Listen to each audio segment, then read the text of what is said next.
I'm going to experiment by making a pattern on this, which looks like black at first glance, but it isn't. And we'll soon see how much lighter it is when I put it back on top. And that just shows you, I actually dipped my brush into Payne's grey just then. So this is the black that I'm mixing here. I've got this blue tray from probably IKEA years and years ago, and I've got kitchen roll on it and then baking parchment. So I'm just going to make a bit of a random pattern as if it's wallpaper.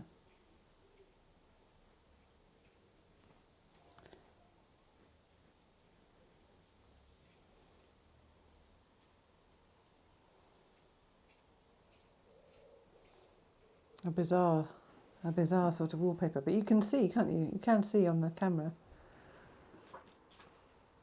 It does have a richness to it. And actually that's something that we could all experiment with anyway, is to add colour to black to make it less stark, if that's what you want. But as this dries, I think we'll find it actually stands out far less than it is at the moment. It's a bit random, but that'll do. I actually need a big.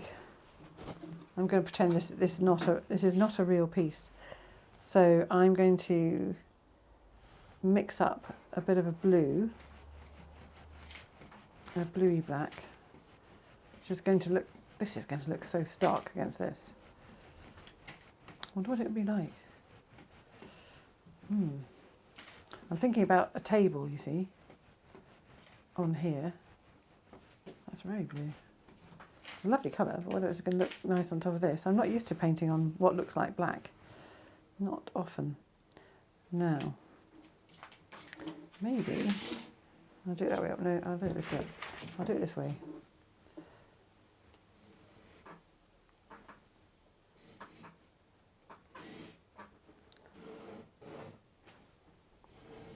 Let's make a fun, chunky table. I quite like it. Now this is actually very similar to this is actually very similar to the way that I paint my cups. I've become very fond of, even though I've only done 2 or 3 of them.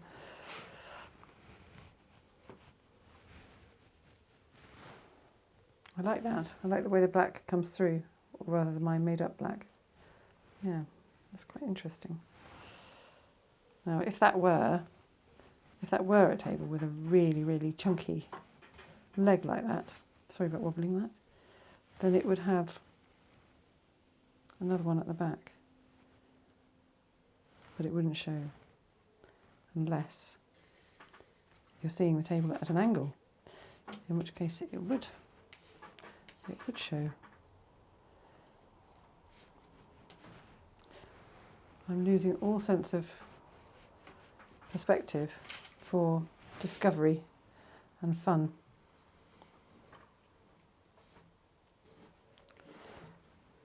And that looks like light's hitting it. Maybe I'll turn it into a tablecloth rather than a strange chunky table. Well, the light's hitting the side as well.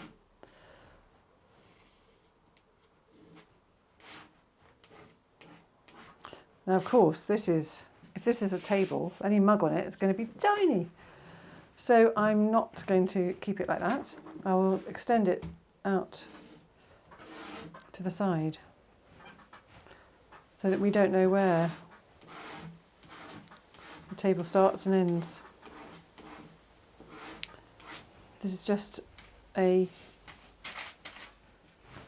edge of it. This is like a sketch, really. That's what I'm doing. I'm doing an exploratory sketch. Gosh, we get so used to using mobile phones all the time. And you said exploratory text. Right.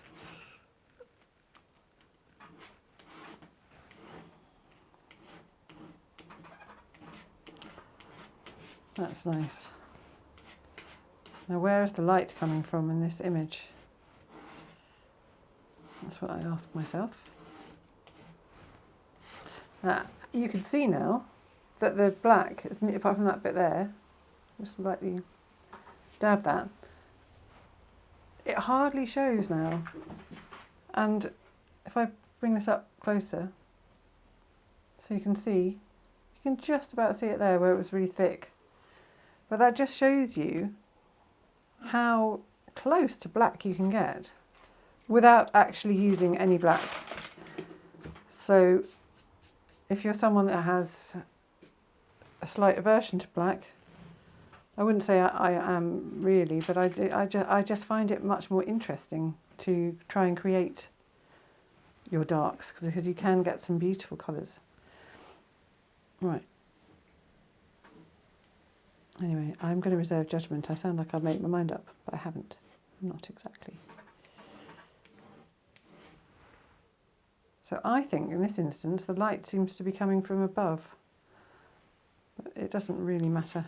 I wanted to show you how I would paint a very simple cup with a spatula like this, because it's such good fun. But part of me really wants to do something with this background and add some light in there. So I'm going to have a go, actually, and mix up some of these colours, the burnt sienna and the raw umber and some of the ultramarine. I've probably got a little bit of every colour in here, a little bit of phthalo. And I'm going to imagine that the light is coming from here, that there might be some sort of light source over in the far corner. Maybe it's night and there's a light glowing over here somewhere, and the light is just extending out across the room. And obviously if it's doing that, it's going to miss this area here completely.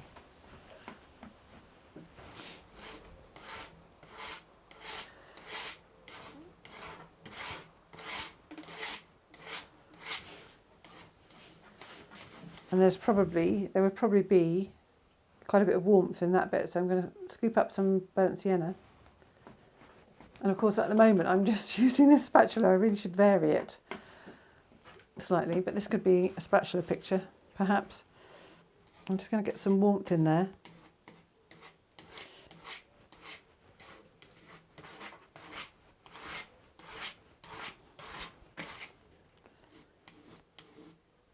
And maybe it's night time and everybody's just finishing their mug of cocoa.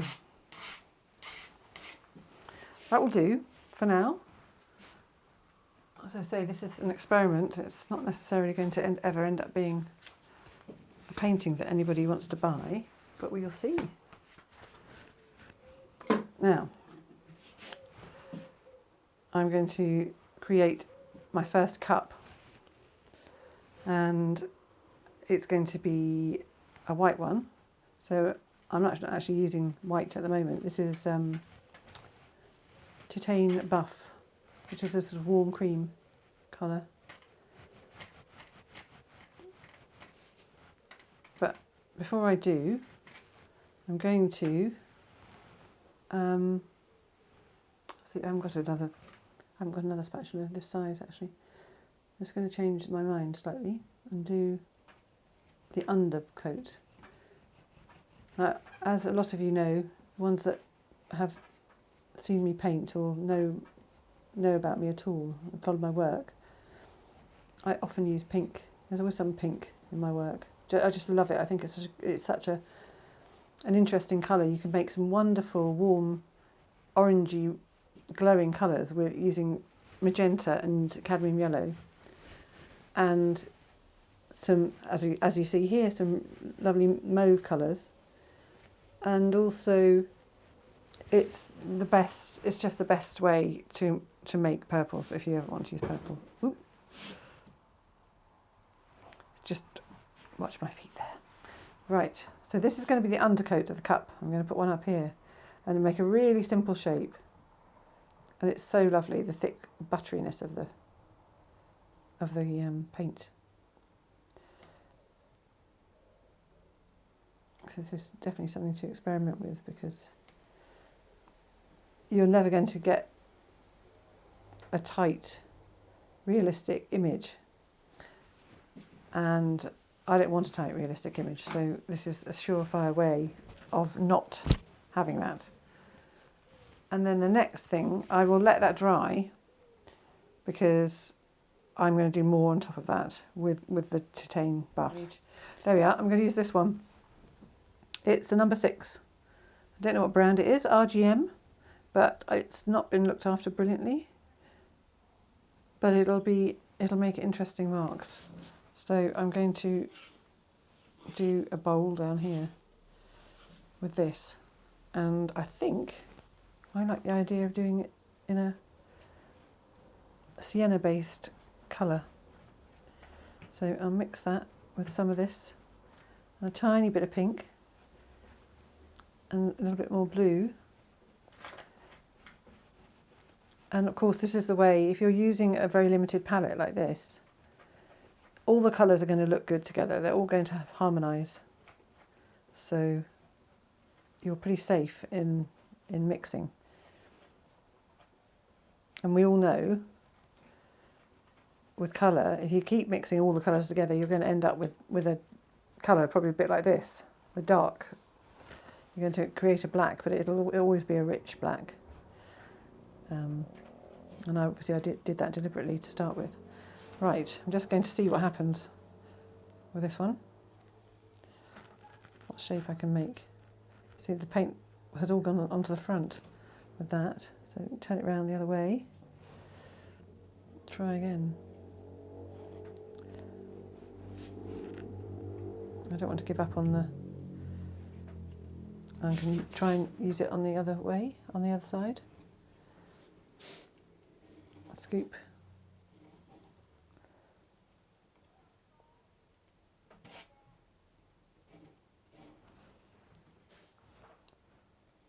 What sort of bowl is this? A clumsy one. But that's a lovely little mistake, if you like. I'm going to bring it up here.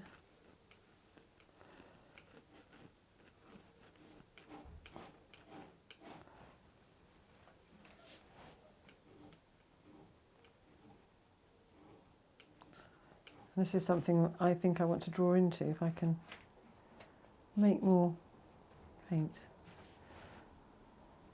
Mix more paint rather than not make it. I've never actually made paint, so I don't really know the process of doing that. You have to bear with me with this. I need to make it quite thick, I think, before I can draw into it.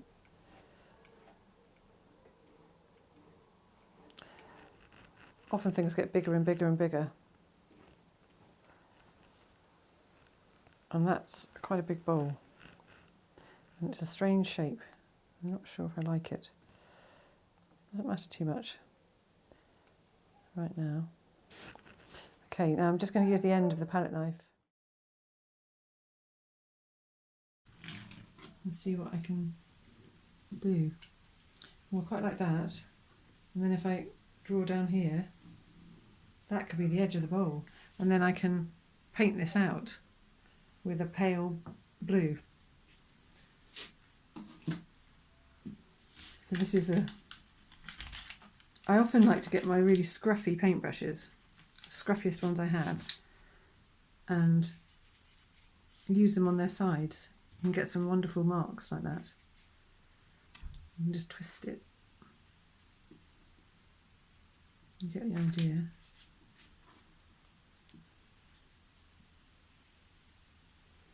And of course this cup would be making its own shadow over here. And because it's a lavender colour, if you think purple, and what's the opposite of purple? You think yellow. So you're going to get some...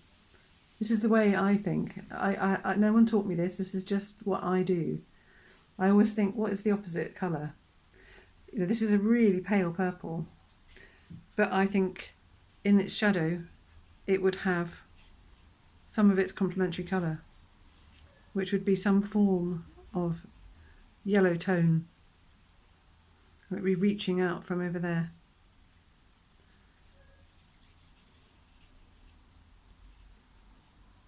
Like that.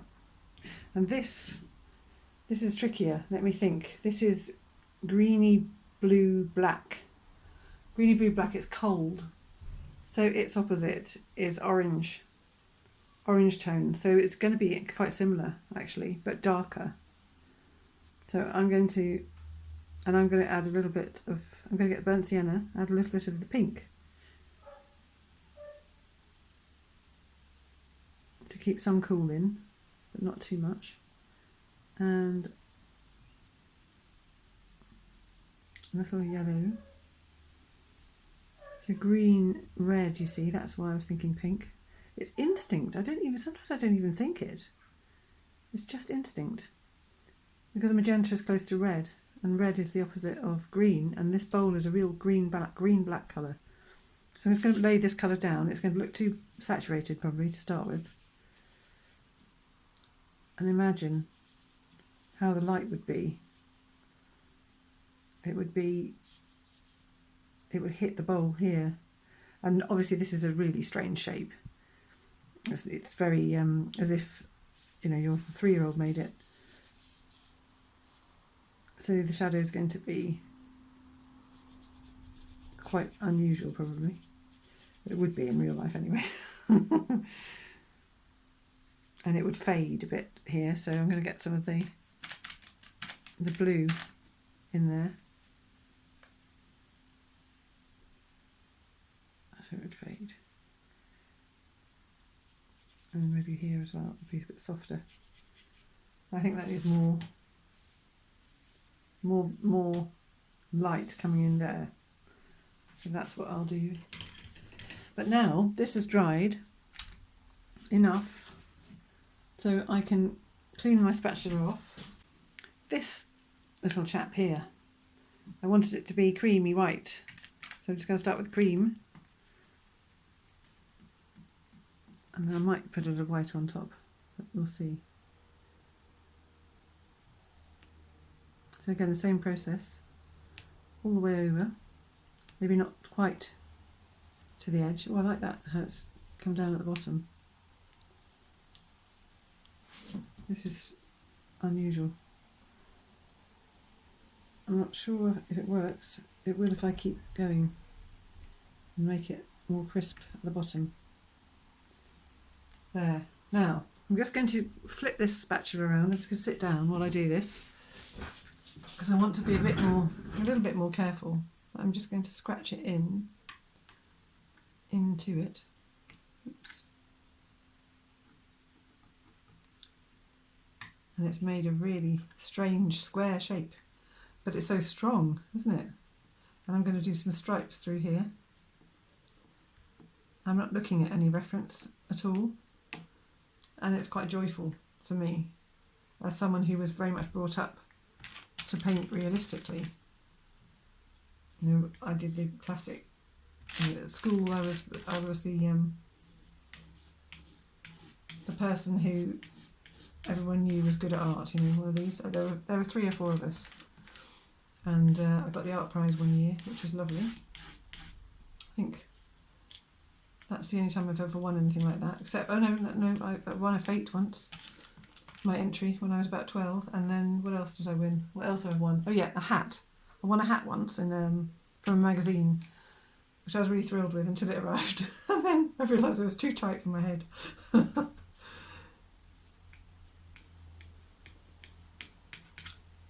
So I hope you can see a sense of light coming through this, even though, you know, I'm imagining it.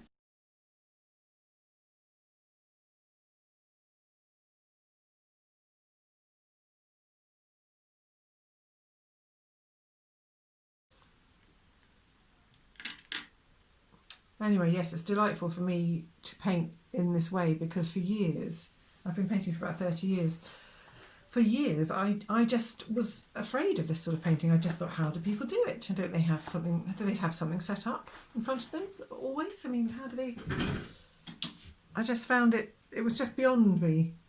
But I don't know. Something's changed in the last couple of years, I suppose. I just think, what the hell? I'm going to have a go, and so that's why I'm doing it, and that's why I set up Brave in Paint as well, because I really want to encourage people to have a go at the sort of painting that they love. You know, I love, I suppose, when was it? Must be about 15, 20 years ago, I saw Elaine Pamphilon's work. And I love her still life. And but I really, really love her landscapes, actually. Landscapes is something I haven't done a lot of. I've done some abstract ones. But I live near the sea in Norfolk, so I really have no excuse, and that's something I'm going to be doing for sure, even whether or not it ends up being this year or next. It might be next year's project, is to start landscape painting. But taking this approach, one where it's informed by all my years of looking and actually doing observed still life work. I'm quite keen on this painting, actually. It's funny, isn't it? How sometimes you can create things that just... There's a lot of energy in it. And the interesting thing to me, because I've just done a still life series called Line and Light, is that I've used two objects. And then quite often I seem to paint two objects. I don't feel the need for three, but actually the table's the third object, isn't it? I like it like that, and I think at this point I'm going to leave it there, and I hope that that's been interesting for you to see. And I may or may not work more on it, because I can see, looking at it through the phone, that this needs more definition here. So perhaps I'll introduce some white into this. But I've lost my actual black, and yet this, I mean, if somebody saw this dark line through that cup, they would think that that's black. I'm sure they would, right? From just the first glance. It's not absolutely necessary to use black to have drama. I'll do something about this. But this is enough, I think, to be going on with. I hope that inspires you to have a go, perhaps, at your own semi-abstract still life.